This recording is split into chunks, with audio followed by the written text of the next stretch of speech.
again. Thank you for joining me. Thank you. Part of the reason why we're getting together here is to talk about your award as Merchandiser of the Year in the public space for 2022. So congratulations on that.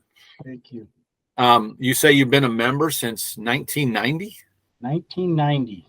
Wow. I remember. And I'm looking at some of in your bio, I'm looking at some of your chapter awards: Junior Golf Leader 2 times, and Youth Player Development twice, one time, and then Merchandiser of the Year for the chapter, 19 and 20. Yep. So that's pretty cool. Before you how long have you been at Avondale? This is my 26th year. Wow. So where were you in the prior 6-ish years? Oh, well, I grew up at Wandermere Golf Course. I worked on the grounds crew for 8.5 years. I started there when I was 13. Wow. Mark Gardner got me involved in the PGA end of it. I turned pro, and I moved up to Manitou. Worked for Steve Prue for 8.5 years. From there, I moved to Indian Canyon for 1.5 years with Gary Lindeblad. Okay. Then 4 years with Steve Connor downriver. Wow. And then I didn't realize all these places you've been. Oh yeah, I've been around the block a couple times. Actually, a few more times than I had hoped. But then after I left Steve Connor, I went to there was a golf range that was brand new. That at the time, a guy by the name of Clint Wallman was there, and he moved back to the Midwest, and so I moved there for a year. And then they got a big offering on the property from a computer company. And they signed a 20-year contract, and they shut us down. I mean, it was within 2 weeks. We went from open to closed. Wow. It was a little shocking to see that happen. Sure. And then I moved out here to Avondale 1 year as an assistant. In the last this is my 26th year, so I guess it'd be 25 years here at Avondale. Yeah. Wow. So in reality, you spent most of your time kind of on the west side of Spokane. I did. And then, I was born and raised in Spokane on the north side. Okay. So and that's where I met my wife Debbie. Okay. So did you live close to Wandermere so that you could ride a bike there, or what? No, I wasn't quite that close. I was probably 3.5 miles away, but it was a highway, and my parents didn't want me driving my bike on a highway. Sure. So, but they took me to work every day, 5 days a week. Early then too, if you were working Greensboro. Yeah, were you doing watering in the afternoon or what? Watering from 4 a.m. till noon. Wow.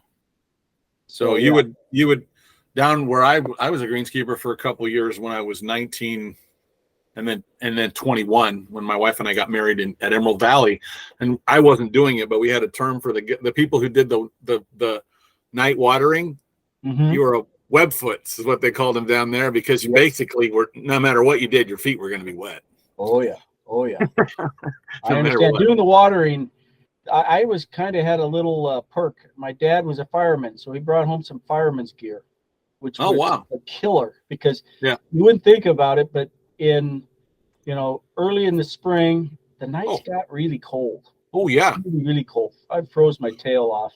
Yeah. And that fireman's gear really came in handy. The boots, the pants, and the coat made a world of difference.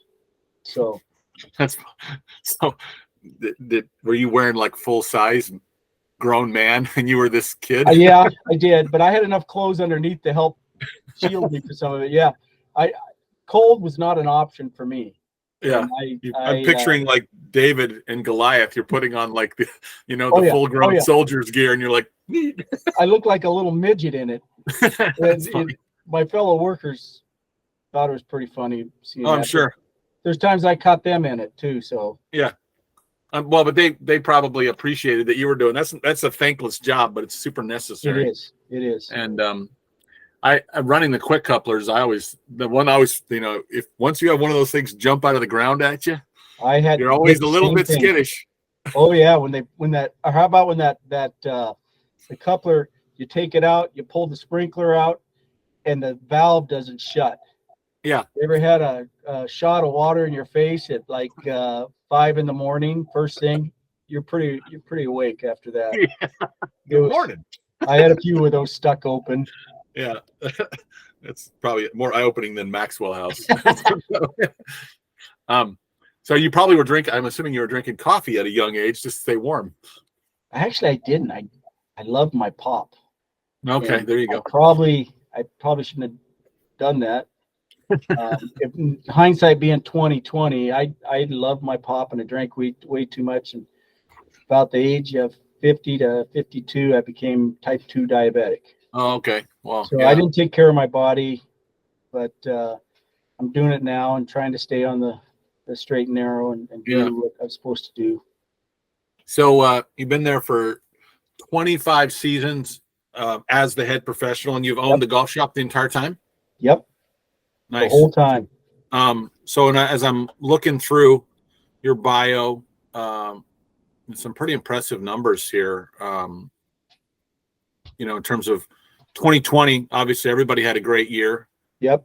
You did over 300, almost 3.25 in gross merchandise sales, but then you followed it up the following year with over $500,000, and then you kept it rolling for 2022, and a big part of that looks like you and Taylor and Austin really blew it up in the in the sort of club fitting space. How'd you do that? So what are some examples of that? Well, what we did, we've done it on a number of avenues. Number one, we've grown our junior program. I think we got one of the bigger junior programs in the Northwest. We have over 150 kids in our junior program. Yeah. And we do it all through the year. We teach downstairs with the kids that are real serious, but we're just getting ready next week to start our Operation 36 program. And they're 5-week packages. We do first week, we'll do lessons. Second week, the even weeks, we'll do lessons and they play golf. We introduce them and we're all out there working hard trying to teach them golf, the rules, the etiquette, everything. Third week, we do lessons. Fourth week, we'll be out on the golf course.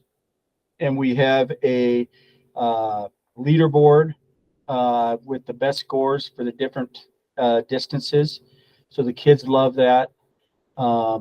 It's how much the parents are getting involved. In the summer, we do a summer program, and we finish it up in September. Last September, we had our car lights on the last green because we wanted to get everybody in. And cool. The parents just ate it up. And the benefit, not just to introduce a great game of golf to all these kids, the parents are incredible. They stick around, they eat. It's helped our membership. Our membership in the last 2 years, we're full. Yeah. We have 400 members. We probably have just over 900 golfers total if you add the junior memberships. We have a small business package. We have the spouses, the regulars. We have the legends where they can play so many times a month where they don't play as much, and we try to encourage them to come out. So there's a lot of things we've done. I mean, the biggest change for me personally with our sales out of our shop has been we do a lot more demo days. And I never really did that. I really didn't. I thought, we'll do a couple sales and it's not going to be that much. It's amazing what we do in demos. I have my number one demo account is Ping. Okay. My sales rep has worked with me. After the first, so he blocks out about 6 hours worth of times. I have enough for about 12 spots. I can't remember the last time they didn't fill up. And basically, I just got to market it to my members and word of mouth. And then I get on Facebook and I share it. And I'm the number one Ping sales company here in the Northwest for this area. My biggest competition has been Gordon Corder at Manitou, and he's a great guy. Sure. He had it a couple of years, but I'm happy to say that Taylor Austin and I took it from him. So we talk to our sales rep, how we doing? We ahead, we behind, what we need to do. So Friendly competition. And we actually expanded where we're doing demo days in the winter. Yeah. And it's amazing. I don't know if I should throw these numbers out, but in the ping at cost last year, I did a little over $110,000. Wow. So I mean, I was a little slow to the game to understand this was not the wisest move on my part, not to be more proactive. Yeah. And don't tell anybody, but a lot of it comes from Taylor and Austin.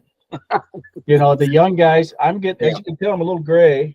Yeah. The young guys are such go-getters. I mean, I'm so blessed with, it's pretty much a family business. My wife's my merchandiser. Yeah. All my kids basically worked for me. Taylor and Austin worked their tails off. They're just incredible people, incredible work ethic. And we sit and talk all the time about, what's expected of us and where we want to go and how do we improve it. Last year, I know you don't have 2022 numbers, but we did just under 640,000. Wow. That's awesome. So, and I make bets with the guys and say, look, and I told them the goal this year is 700. Don't know if we can get there, but they get a bonus, a pretty good sized bonus. But I should share the wealth was my sure. opinion. I mean, well, I would say that when I got to meet you doing Sweet 16 education, the sort of first few years of doing that, and obviously we always are grateful to Pete Trudeau and Pacific Golf and Turf for sponsoring that every year. Andy does a great job along with Coeur d'Alene Resort. But like I remember one of those, we kind of go into lunch the second day, and I got to spend more time with the three of you.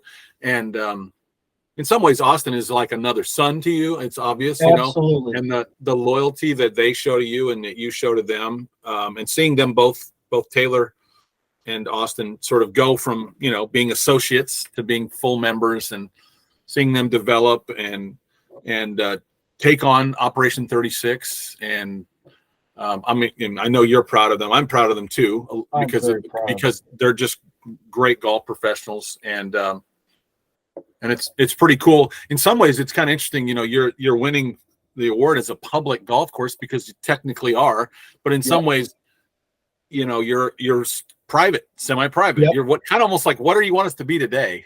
Yeah, we can do that. I've always been confused whether I'm public or private. I mean, we're open to public, and our club gets about 40% of its revenue from outside. Yeah, but that's shrinking.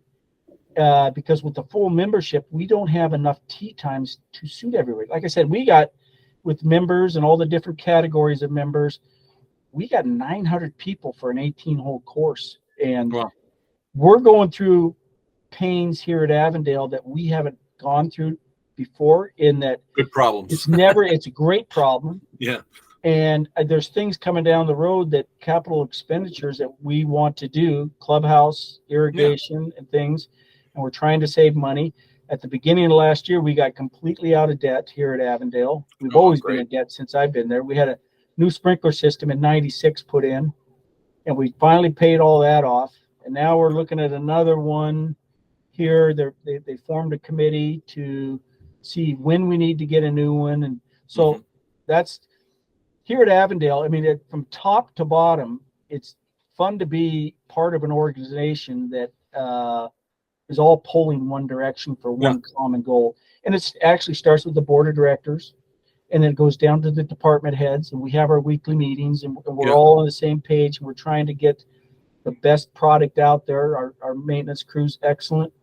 The pro shop, and I think half of the success, or most of the success that we have in the shop, is we've had I haven't had any turnover. Yeah. In the last 3-4 years, I have guys that have been in the industry. I have a sales rep that was at Nike and Under Armour, Scott Stevens. I have a couple of retired police officers that are excellent working as shop staff, because as we get more and more busy, Taylor and Austin and I are pulled in a lot of different directions, and and to have quality people that I go, okay, you just handle that, that's yours, and I can focus on something else. My merchandise, My wife is fabulous. She's really got into golf. She's my merchandiser. She Great. used to work. I'll say how old we are. She used to work at Montgomery Wards in the ladies department. So, wow. So she knows her stuff. So she knows her stuff, and there's a couple times I've tried to question her on stuff, and that's not a good move on my part. But we should know better.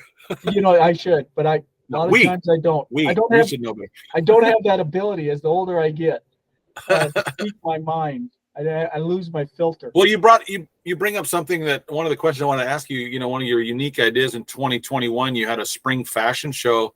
Yep. Where you had a ladies' spring break banquet, and you have them sort of in quotes models. Were those members? Yes. Okay. So yeah, we're always thinking of how we can improve what. Mm-hmm. And I had a 18-hole ladies club president, and there's probably 75 ladies that play on Thursdays. I mean, they take up 9 holes. I rotate through it, and so we just said, hey, I brought up let's do a merchandise show. Would you girls be interested in that? Sure.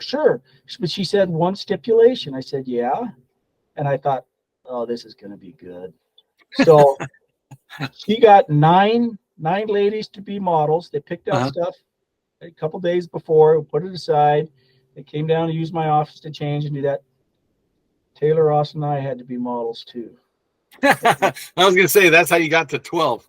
That's how we got to 12. But the boys, I was shocked because I'm pretty quiet and pretty want to be in the background. Yeah. Those boys just said, okay, yeah, we'll do that. And I'm like, I told the lady, I guarantee you, the boys will do it, but the ham bone came out. The ham and the boys came out. They came out. Yeah, came out, and you got all these tables of about 4 ladies at each table, and there's probably 7 tables, 8 tables, and you got to wander through it. I feel like, oh no. And you get very cognizant about checking everything, making sure everything's in the right place and stuff. So but you know what? It's gone well. The ladies love it. Yeah. We love it. And we have to up our game as much as possible. So we try to make it fun. We do member parties every summer in late July where we have a different topic. Okay. Last year was a carnival. And we brought in a dunk tank, and they got to dunk me, and I love it. The members got a kick out of that. And we did a little a little farmyard out in the range where we brought that in. We brought ice cream trucks. We had a band there. The people stayed out in the patio. I mean, it was 85 at night. They stayed till 10:30 at night playing. And so I mean, it's kind of it's good and it's bad. It's a family atmosphere here. But you get to the point where now I got up my game every year, and I'm like, okay, what do I do this year? What's new? And so I have to call on my assistants, my restaurant manager, who's awesome, and my general manager, Jason German. And so we're always trying to do things throughout the year to, keep it fresh, keep it new. And so, yeah, it's pretty cool.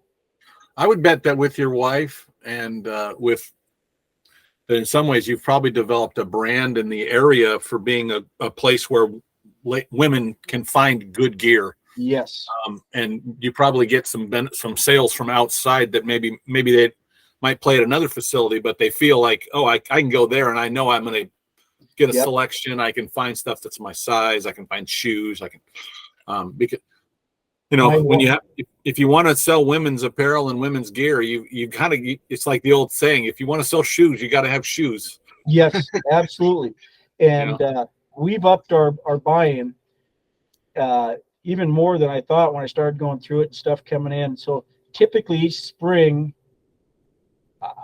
we go through almost all of our merchandise each year. I make them use their credit by December 31st, but I throw on a huge party. Yeah. And I get most of the members of the 400 show up to that. I'll have about 650 people come through my shop in about 6 hour time. Wow. For that party. And my wife it's funny because my wife, she's the merchandiser, and my whole thinking all along, I knew her background, and like, I need to get her involved. And she's like, no, I don't want to do that. I don't want to. She says, I don't even like golf. And so I got her out here golfing a couple times, and she thought, at the start, she thought it was, boy, it's a stupid game chasing this little white ball around. And about 4 or 5 times in, she's like, this is pretty cool. Yeah. And now she plays, and she gives me a bridge to the ladies, the 9-hole ladies and the 18-hole ladies. So she plays golf 3-4 times a week with her friends. And Awesome. she's probably got 7 or 8 girlfriends that they say, okay, well, let's do this. We'll do 2 tee times. Yeah. And so they bend her ear what they want to see, which gets back to me, of course. Yeah. And it's all good. And she takes care of a lot of it. So, and to me, it's merchandising of the year it's not, believe it or not, and I believe this, it's not about me, it's about the team.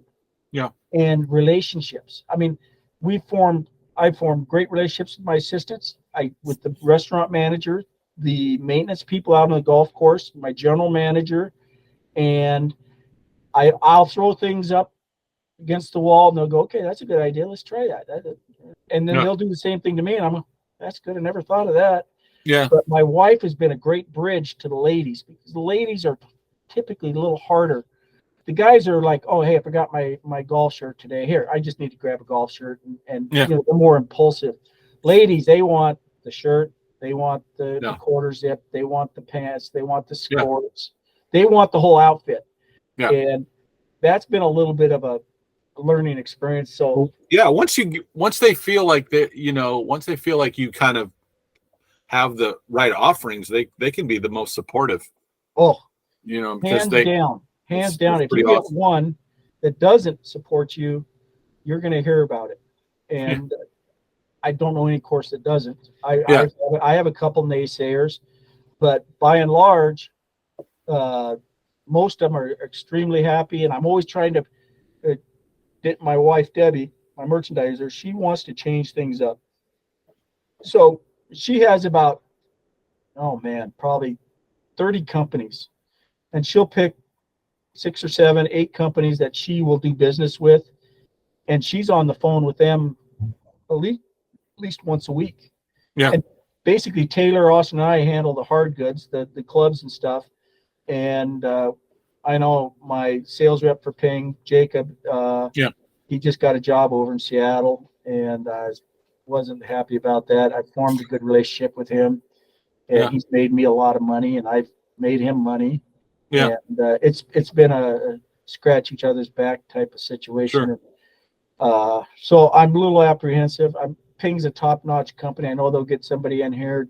Yeah, I'm sure they will. As good as him, but it's been I guess my take is I'm always trying to better myself. And how do I make this better here for the members?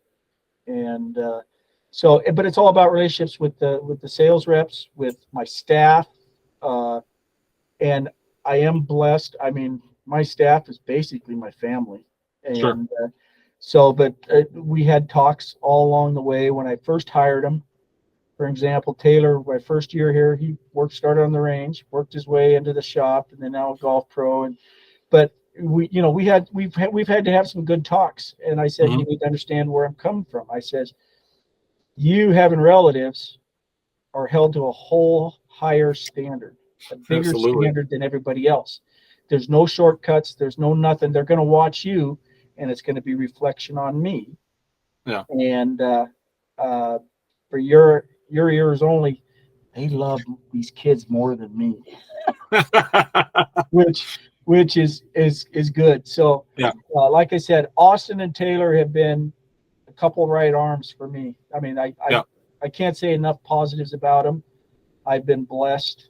And like I said, it's a team event, and they're pushing me along, to be honest. I can imagine. It's fun. Yeah, I would say that you're a classic. Your facility is a classic example of you provide mentoring for them because of your experience at all these different facilities and your perspective of being at a Manitou, being at a Wandamere, being at a driving range. I mean, those are all valid perspectives and are worth.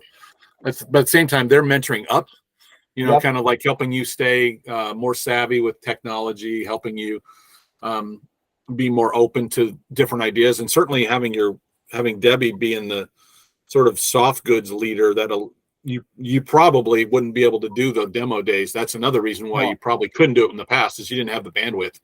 Yep. And Austin and Taylor give you the bandwidth in that area, but certainly Debbie gives all of you the bandwidth. Oh yeah. Yeah. Oh, yeah. And so yeah, and looking at some of the pictures online, I mean, you know, you're looking at the shop, I can see all the, you know, the split seems about right based on the amount of square footage that's dedicated to women and versus the men's apparel and different stuff like that. So what's in the last few years, like what's the kind of craziest idea that you've all had about merchandising, like some display or some, Well, just something where it's like, somebody thought it was a stupid idea and they threw it out and it turned out to be a great one?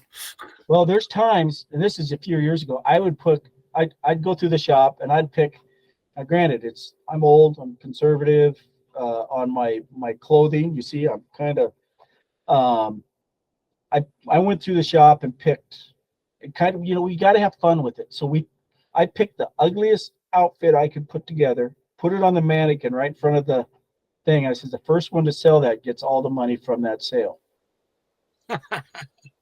And you should have seen the boys going at it. They were trying to do it and trying to get it. By the end of the day, and I forget which one. This was probably. So it looked like Al Cervic would wear it. Oh, it looked horrible. I mean, it Rodney had the old Dangerfield, you pocket know? down the chest, a guy, and it was a yellow and a brown color. I mean, it was just horrific. And they sold it. And then I found out later, they said, we're just going to split the money between Austin and I. So I said, no problem. You guys sold it. That's fine.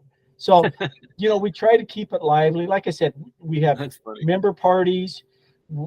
Another time of year, they'll do a outdoor picnic party. We rented the blow up screen and watched Caddyshack one time. Nice. Right next to 9 Green. And, Yeah. you know, the kids are bringing footballs out there, and we Cool. roped off the green, but they're out there and everybody's hooting, and there's probably 200 people there. And That's awesome. so, I mean, I'll do sidewalk sales and I'll do odds and ends. Yeah. I'll do certain days. So we got a couple leagues. We got a men's league on Wednesday nights. So we'll do sales, and we'll put sales racks outside, so they have to almost trip on it to get in the pro shop. Do the same thing with the ladies' night. We have a ladies' league at night. Yeah. So we try to keep it alive and stuff. They have their opening and their closing days, and so we'll put a rack there for them to look at and stuff, and then we'll do sales for the ladies on the opening night and the closing nights for the different. I like that idea of the movie outside, and I've seen it done in California at Hagen Oaks, but that's sort of a drive-in, almost like, hey, we're going to set the golf carts out and make it a drive-in. Yep. But And and that's where exactly- you're at, you're far enough away from the city where you actually can get the moonlight and the stars, Oh, and it's pretty cool. in a way that a lot of people can't get. The last few years, we've started the nightlight golf. Okay. And that Nice. feels, I cut it off at 144, and that's packed. It's 9 Yeah. holes. And so we've actually switched it up this last year. We went from 9 in the light to 9 in the dark. And we made it an 18-hole contest with dinner in between. Okay. And we set up a picnic out there. We put cornhole and lawn darts and things out on the driving range area. They sat out there partied, and they had the music blasting, and we wanted a festive atmosphere. Yeah. And people talk about it. They're like, well, when is it this year? I mean, I had people that it's usually on a Saturday night, Sunday, come in and go, when's the next one? Yeah, I've actually never heard of doing it where you have 9 holes in the sort of twilight, and then dinner, and then 9 holes in the dark. I think that's actually really, really cool. It's it's really, I didn't think about it. Actually, Jason German, my general manager, says, hey, we did this down in Utah. And I said, really? I said, how'd it go? He says, they loved it. I did it twice a year, just 9 in the dark. Yeah. We did one at the Halloween Open and one in the middle of the summer. And they love, I mean, something packaging new. it with the food is brilliant, because that's really it's the social connection. Oh yeah. for Oh everybody. yeah, we had a bar out there on the range, and they're all out there playing and hooting and hollering, and they did a frisbee golf and out in the second half, and Yeah. so I mean, it was just these things kind of take on a life of their own, and Yeah, I'm always looking for something new, something to surprise the members, and that's where I relied on the young flat bellies for that, Taylor and Austin. Well, again, one of the things is that I'm sure you sort of you're sort of both dreading the day and looking forward to the day when Taylor and Austin, are going to be head pros themselves at some other facility, and you're looking forward to that day because you're really proud of them and you know what they can do, but at the same time you're also dreading it because Oh yeah, it's gonna be maybe worse than Jacob going to Seattle with Ping. It's like it's going to this be is your family. See my them every day. goal. My goal is to hopefully retire in the next couple of years, and then one of these guys get it, and so I'd only have heartbreak on one. But they're both qualified individuals. They got integrity, honesty, work ethic, and it's fun to say, okay, this is our task for today. This is what we got to do. And so if their shift was 9 to 5 and seeing them here at 7 o'clock at night still going, I was like, all right, this is pretty cool. Well, and the interesting part too is the two of them, because they have such a good relationship just between the two of them. In some ways, I don't know which one I would say is which, but Taylor seems to be the one that's more in the player dev space. He really enjoys that. Yes. And Austin is more in the operational space. They're both equally good in both spaces, but maybe there's when you're ready. I definitely benefit from that because they are different and they've got their strong points. Yeah. And I can feed off those strong points, and I try to. Austin's more of an organizer, and he loves computers and he loves doing things like that. Taylor's more of a player, real social teacher. He loves to teach. But they all have their strengths, and I need to feed off those. And they motivate that motivates myself, and it motivates my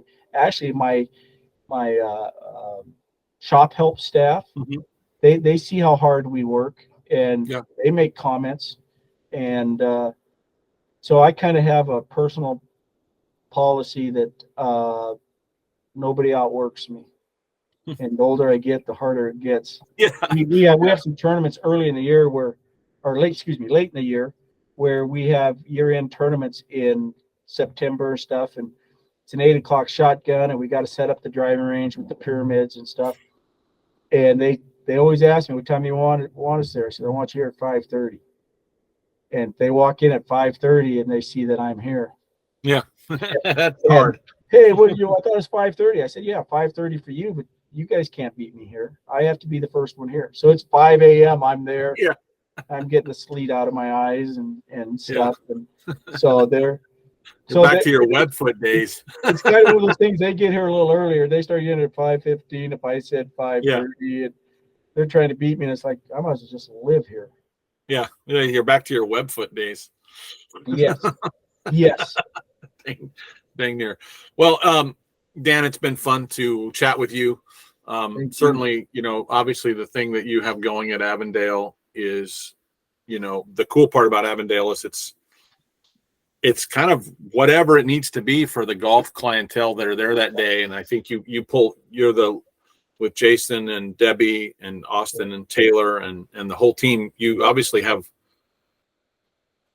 you have a lot of juice kind of going around. It's a great place to be. Everybody's enjoys working together, and I'm sure that a lot of the success of the facility is because everybody enjoys being around. You help people in this day and age when we all have stresses. An Avondale member, an Avondale golfer can actually sort of set aside their stress for a few hours and have a good time. Yep. And they can do that. It's not a job. It's like I said, it's a career, and it's something that's fun. And we still have our bad days and stuff, but overall, it's so much fun to work with the staff that I have. Yeah. And I wished I could have had it my first year, but it's part of, being a golf pro, it's a growing experience, and I think you have to keep learning. And I'm Yeah. trying to learn. The older I get, the more I get set in my ways, but I want to try to learn. I want to be better. And that's something I take from these two young assistants. They're Yeah. incredible. Yeah, and I would bet you that when you guys are having sort of your bad days, I bet you the members and the customers don't actually know. They Not don't. because you're hiding it, but because you put the sort of their experience first. So Yep.